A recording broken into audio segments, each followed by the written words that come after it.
I don't know if your public school had homecoming dress-up days, but my school had these a lot, and I was obsessed with them. I was crazy about going all out, like as far as I could go with the random junk I kept in my closet. Pajama day. This was a day that the school screwed up horrendously. It was one of those incidents that I wrote down in my planner under the heading High School Mess-Ups. They did enough things while I was there to warrant such a list. During the week, they schedule out which themes go on which day, and there were 2 days they switched around last minute without notifying everyone. So on what was originally Pajama Day became Sports Day. So half the school was wearing sports jerseys and helmets, while the other half was wearing PJs like what was originally planned. Nice going, guys. For this day, I wore what was stereotypically pajamas. You know those silky matching shirts and pants things that button up the front?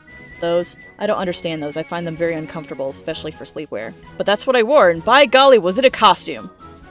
The next day was what was originally Sports Day and was now rescheduled as Pajama Day. So I just showed up in PJs that I actually wear to bed. So Sports Day basically got the shaft. That's fine. I wasn't going to participate anyway. CrossDress Day. Honestly, I didn't do very well on this one. Though I've always preferred dressing like a boy, everything I had appeared more gender neutral. I just wore my baggiest pants, my baggiest hoodie, and opted not to brush my hair. I thought about taking a Sharpie to my face to make facial hair, but I knew my mom would have a friggin' cow if I did. Mom, just let me draw myself, okay? I'm not getting tattoos, come on. My attire wasn't very spectacular, I just looked how I normally did anyways. A mess. Actually, I'm talking about this one because of how all the girls, no matter how good their costumes, were all seriously outmatched by the boys. Over-exaggerating feminine fashion looks frickin' hilarious and is painfully easy to do. It was one of the better days for it. I loved watching all the sports guys from afar. One of the guys was even wearing this really fabulous dress that looked great on him, and he was in a wheelchair with a broken foot. Whose dress was that and how did he get that on? In the end, my all-time favorite the whole day was this extremely tall, lanky guy. Oh man, this dude got himself some high heels, a wig, makeup, a miniskirt, a tank top, a leopard pattern bra sticking up out of the tank top, and a dollar bill sticking out of the bra. This guy was my hero. Superhero Day.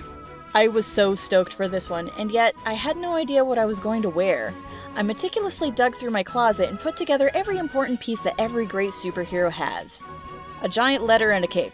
Knock it! I only owned one cape, and it was significantly more intended for a witch costume than a superhero one, but it was something. The giant letter, on the other hand, I just got lucky.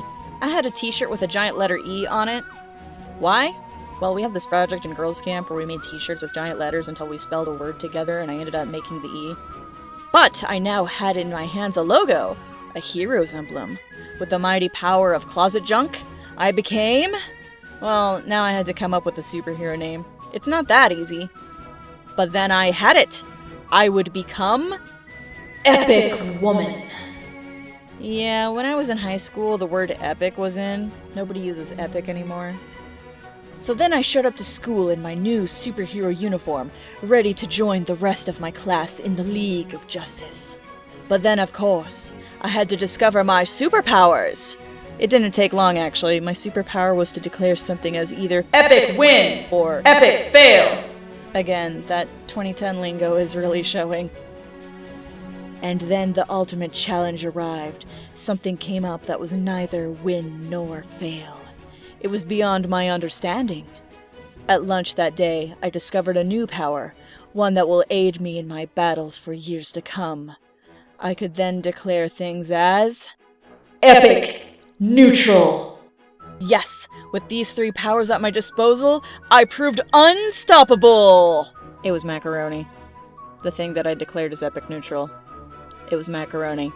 Like, you could just taste the poor quality and the cheap garbage of it all, but it was just also so strangely good at the same time. I guess that's school lunch for you. So I really liked school dress-up days. They were a load of fun, and honestly they should come up with excuses to host them more frequently because I said so. There are dozens of other YouTubers who already do what I'm doing, so the fact that you're watching one of mine is seriously amazing? Thanks for being epic, my weirdlings. Be sure to look at my art and comics over on my Tumblr and DeviantArt because that's where the real magic happens. And if you're feeling extra spicy, I have a Patreon too. You know what that's for. It's for helping me get nicer video making stuff, that's what. Well, actually, I already went out and got a new mic. I hope you can tell. Thanks for sticking it to the end, and remember to love yourself.